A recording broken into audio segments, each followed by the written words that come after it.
திண்டுக்கல் அப்படின்னாலே ஒரு ஃபேமஸ் என்னென்னா நிறைய சிறந்த நபர்களை இந்த திண்டுக்கல் நகரில் நம்மளால் பார்க்க முடியும். அப்படி ஒரு அருமையான நபர் தான் திரு முருகானந்தம். இவர் செம்பட்டி பகுதியில் வசிக்கிறாரு. தினசரி திண்டுக்கல் சிட்டியில் போய் ஆர்ச்சரி, வில் அம்பு அது சம்மந்தமான பயிற்சியில் எடுத்துகிட்டு இருக்காரு. நிறைய பேருக்கு பயிற்சி கொடுத்துட்ருக்காரு. இவர் மாற்றுத்திறனாளிகளுக்காகவே ஒரு உதாரணமான நபராக இருக்கிறார். பல பேர்த்த மோட்டிவேட் பண்ணுறார். இவருமே ஒரு உதாரணமாக செயல்படுறார். இப்போது நம்ம முருகானந்தம் சார்கிட்ட பேசுகிறோம். சார் வணக்கம் சார்.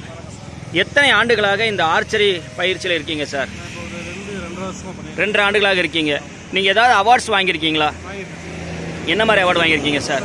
போன வருஷம் 2023 பேரா ஆர்ச்சரின்னு சொல்லி நடந்துச்சு சார். பஞ்சாப் பட்டியாலாவில் அங்கே போய் கலந்துட்டேன் சார். அங்கே போய் கலந்துட்டு இந்தியன் ரவுண்டில் வந்து தேர்ட் பிளேஸ் பண்ணிட்டேன். வாழ்த்துக்கள் சார். மக்களுக்கு ஏதாவது சொல்ல விரும்புகிறீங்களா? ஏன்னா பொதுவாகவே இன்றைக்கி நிறையா பேர் சோர்ந்து இருக்காங்க. மனச்சோர்வு ப்ளஸ் தோல்வி மனப்பான்மை, அதே மாதிரி என்ன வாழ்க்கை அப்படின்லாம் நினைக்கிறாங்க.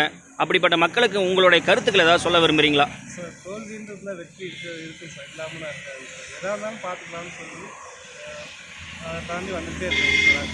எது நடந்துச்சுன்னு அதுலேயே அப்படியே இல்லாமல் அதுக்கடுத்து என்ன பண்ணுவாங்க அதை பண்ணிட்டு போயிட்டே இருக்கேன். மனமார்ந்த வாழ்த்துக்கள் முருகானந்தம் சார். இப்படிப்பட்ட ஒரு சிறந்த நபரை இன்றைக்கி நம்ம பார்த்துருக்கிறதுக்கு நமக்கு கிடைச்ச ஒரு வரப்பிரசாதம்.